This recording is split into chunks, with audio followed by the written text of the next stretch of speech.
The reason most people stay poor is not that they want too little, it is that they want too much. That distinction sounds obvious. It is not. It is the paradox that destroyed the richest king the ancient world had ever seen.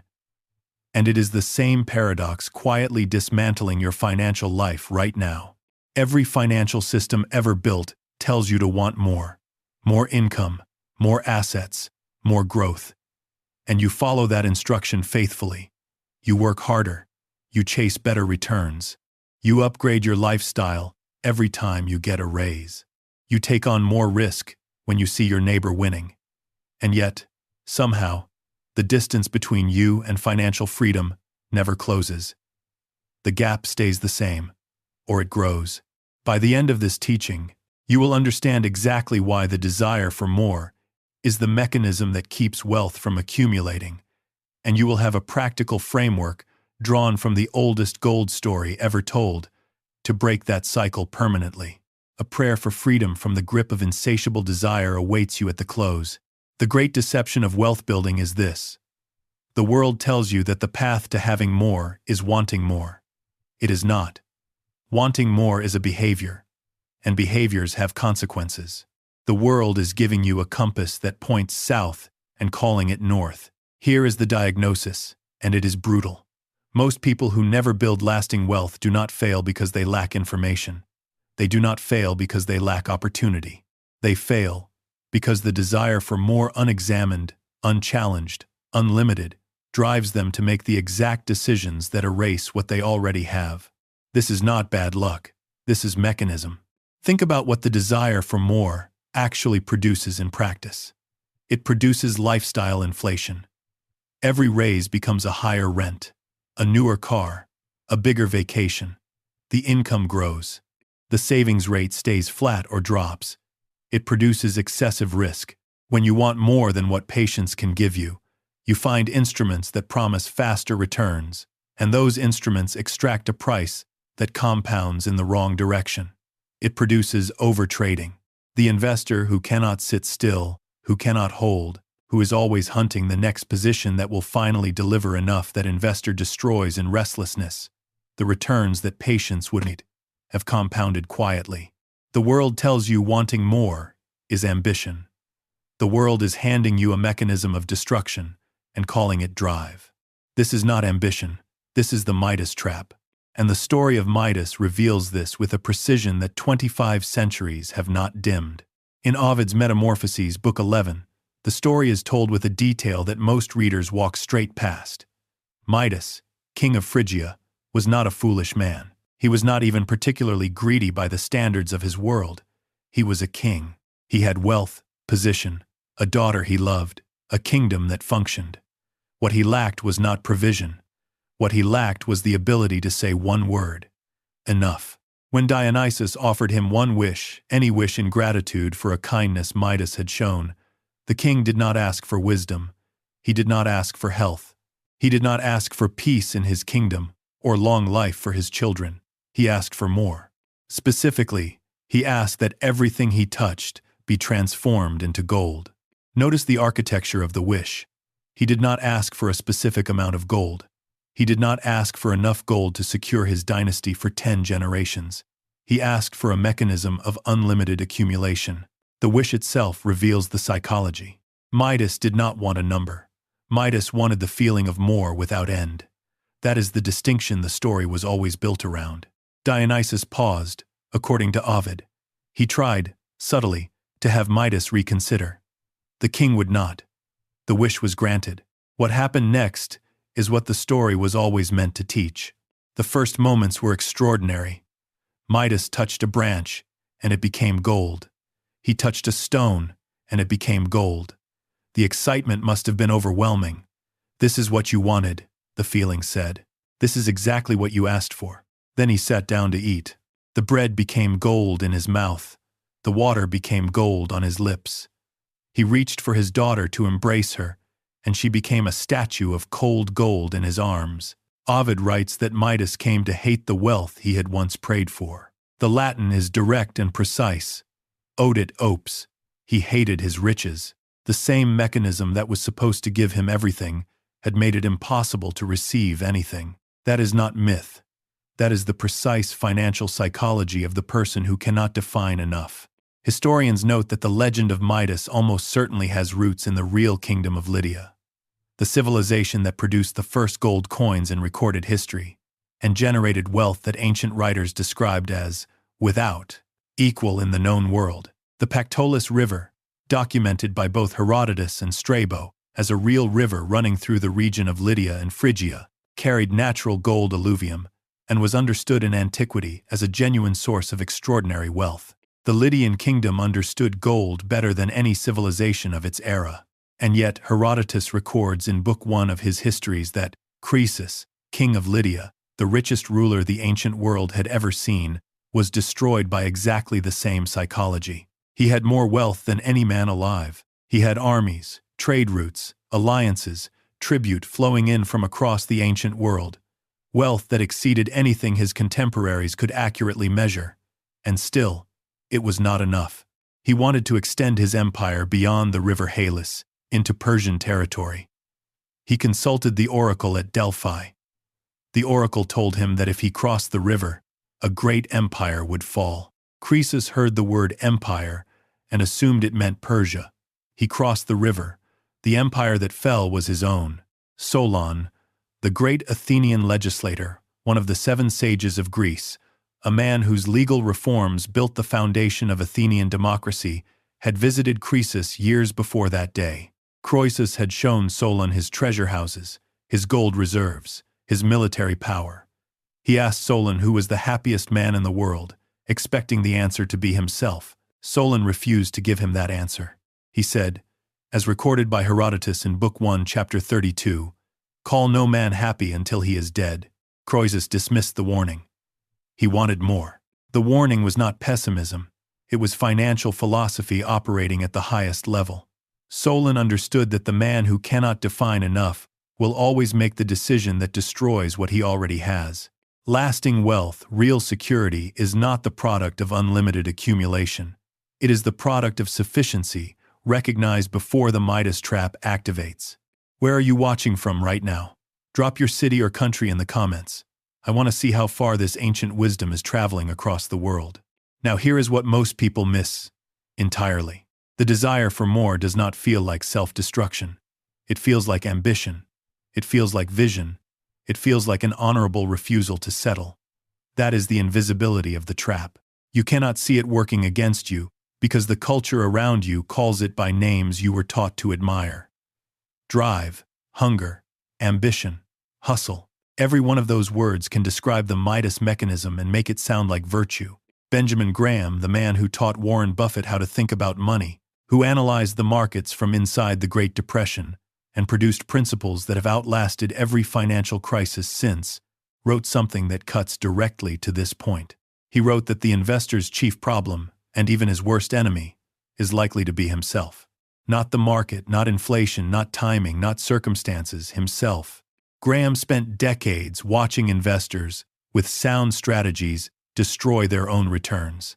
Not because their analysis was wrong, not because the companies they selected underperformed, because their psychology could not tolerate patience, because enough never arrived, because the desire for more, running unchecked through every decision, converted a compounding engine into a machine for generating regret. This is not accidental. This is mechanism. Here is where the trap becomes invisible. The desire for more is not a character flaw you can shame yourself out of. It is a deeply embedded behavioral drive. And when that drive operates without a defined ceiling, without a number you have actually written down, a threshold you have named, a point at which you say this is sufficient, it does not stop at ambition. It crosses into the territory that Aristotle, in his Politics, Book 1, Chapters 8 through 10, called krematistike, the pursuit of wealth without natural limit. Aristotle was not moralistic about this. He was analytical. He observed that there are 2 kinds of wealth-seeking. One is oriented toward a purpose enough to live well, to provide for your family, to secure your future against uncertainty. That kind has a natural ceiling because it serves something beyond itself. The other kind has no ceiling. It accumulates for the act of accumulation. And Aristotle argued, with the precision of a man who had spent his life studying human behavior at scale, that this second kind of wealth-seeking corrupts the very faculties you need to enjoy what you have accumulated. It makes the wealthy person incapable of satisfaction, capable only of wanting more. Midas did not ask for gold. He asked for the mechanism of unlimited gold production. That is chrematistiki in its purest mythological form. And Aristotle identified it not as an ancient Greek problem but as a permanent human tendency with permanent consequences. Stop and ask yourself something honest. When you think about your financial goals, and I mean the actual numbers you carry in your head, the targets you are working toward, have you ever assigned an end point? Have you ever written down a number that if you reached it you would say, "This is enough. Now I build differently. Now I live differently"? Or does the target always move forward the moment you approach it? Does financial freedom always sit exactly one level above wherever you currently are? If the target always moves, you are not building wealth. You are running the mechanism. Consider what this means in practical terms. The desire for more produces 3 specific financial behaviors that quietly destroy compounding. The first is lifestyle inflation. Every time income rises, expenditure rises with it or above it. The savings rate never improves because every gain gets absorbed into a standard of living that now requires that gain to maintain. This is not weakness. This is the Midas mechanism in its most common modern form. More comes in. More gets converted. The gold touches everything and makes it inedible. The second behavior is risk escalation.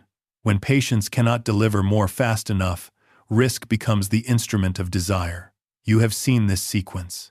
The investor who moves from broad index funds into individual stocks because the returns feel insufficient.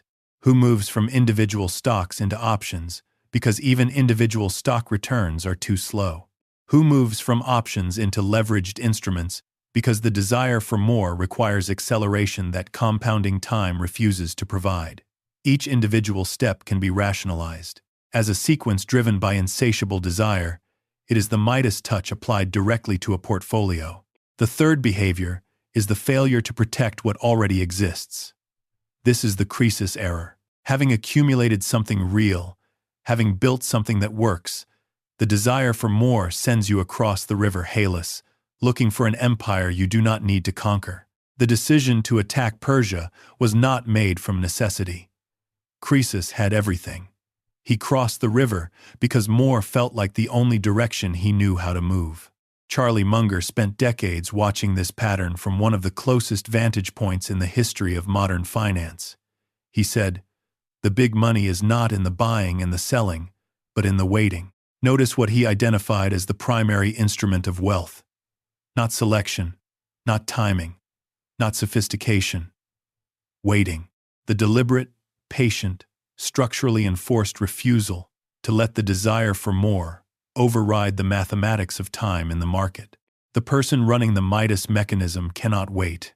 Waiting feels like standing still. Standing still feels like less. And less is the one thing the mechanism will not accept. But here is the deeper principle Midas discovered the hard way. The refusal to define enough does not only destroy your portfolio, it destroys your capacity to receive what wealth is actually for. Midas had the mechanism. He had the gold multiplying around him. What he could not do was eat, drink, or hold his daughter. The mechanism of more had converted everything that gave life meaning into an instrument of accumulation, and accumulation, by itself, sustains nothing. You cannot live inside a number. You cannot hold a portfolio. You cannot sit across a dinner table from a balance sheet and feel anything other than the absence of what the balance sheet replaced. The practical equivalent is the person who works 60 hours a week to build financial security for a family they never actually see, who delays health, relationships, rest, and presence in exchange for a number that keeps moving forward, who has more than their parents ever had and feels less than their parents ever described. The instrument work, income, accumulation, has consumed the purpose it was designed to serve. That is not financial success. That is the Midas touch applied to a life. Midas eventually begged Dionysus to take the gift back. Dionysus told him to wash himself in the river Pactolus. Ovid records that the gold washed away into the river, and that the Pactolus ran with gold alluvium for generations afterward. The king's release came only when he was willing to surrender the mechanism itself. The question this story has always been asking is this: what would you have to surrender to be free from the mechanism of more? If this teaching is shifting something in your understanding, if you can see now that there is a different way to build, tap the like button right now. It helps this message reach the people who need it most. And if you want more of the wisdom the Midas Code contains, subscribe to this channel. There is much more coming. Practical application begins with a single act that most people have never done and that no financial course will tell you to do first. Step 1. Define your number. Not a vague direction like financial freedom or enough to retire. A specific number, written on paper with a pen, today. Assigned a date. The number that, if you reached it in liquid assets generating passive income, would allow you to say, the mechanism can stop. This is sufficient. Most people resist this exercise because the target always feels like it should be larger. That resistance is the mechanism protecting itself. Write the number anyway. Be honest, rather than impressive. The number that would genuinely change your daily life, not the number that sounds adequate to someone else. Step 2.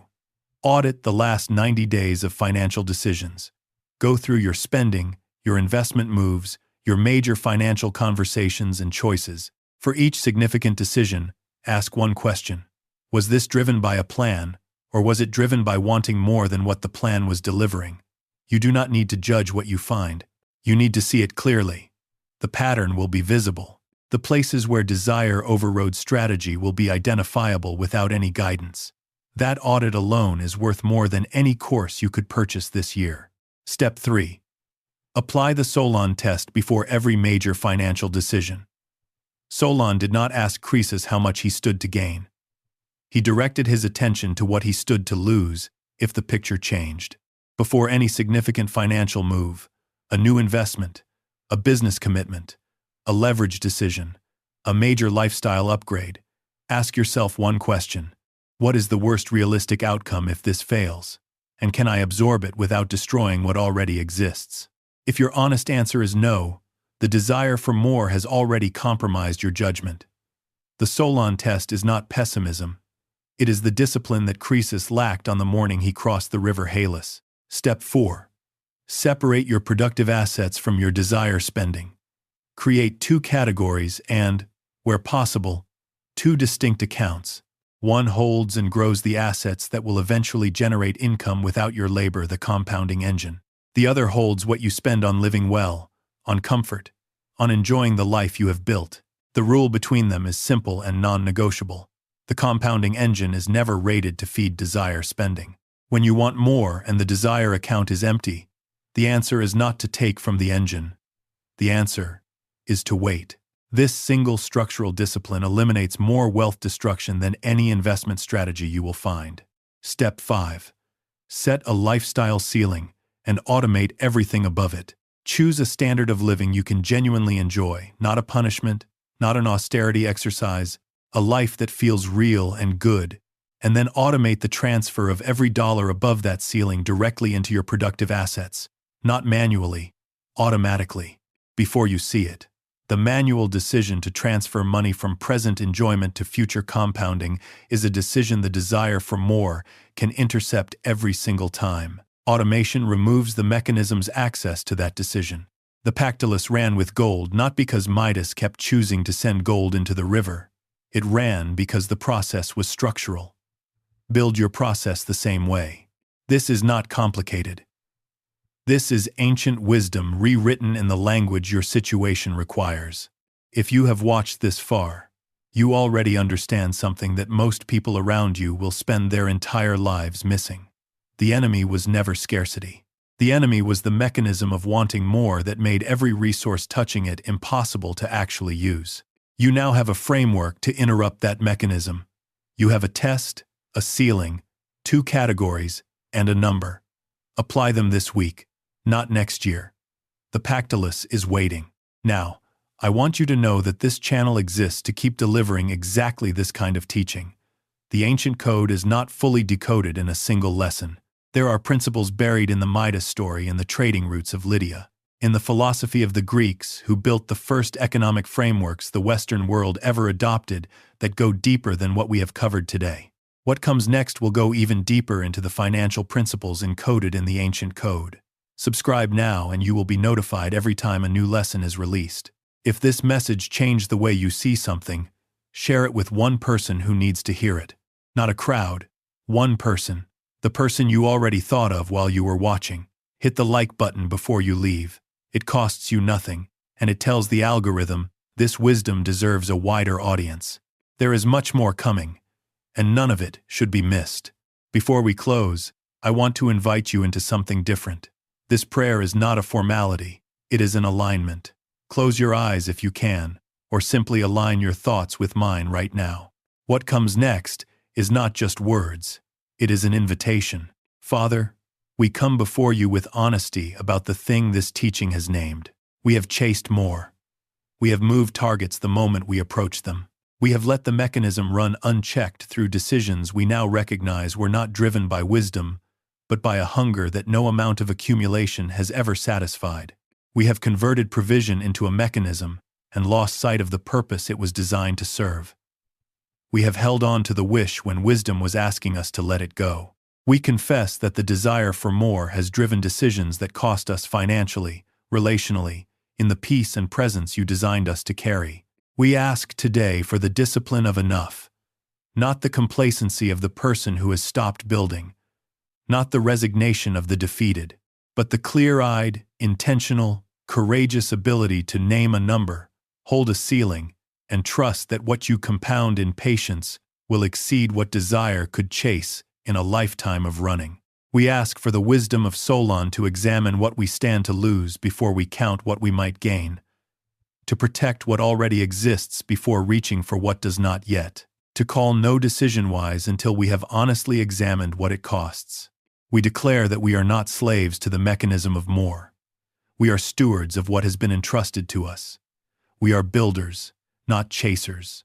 We hold assets that compound in time. We live beneath ceilings we have chosen deliberately. We carry a number written in honesty and courage rather than in the need to impress. We ask for freedom from the lifestyle inflation that consumes every gain before it can compound. We ask for the patience Munger named the waiting that is not passivity, but the most powerful financial discipline available to ordinary people. We ask for the courage to run the Solon test on every major decision and honor what it reveals, even when the answer is no. We ask that every person watching this, wherever they are in the world tonight, find the same release that Midas found in the river, the willingness to surrender the mechanism and discover that what remains, once the gold is washed away, is enough. In the name of Jesus Christ, Amen. Go in peace. The richest life is not built by wanting more. It is built by knowing what enough looks like and having the courage to protect it. You are free.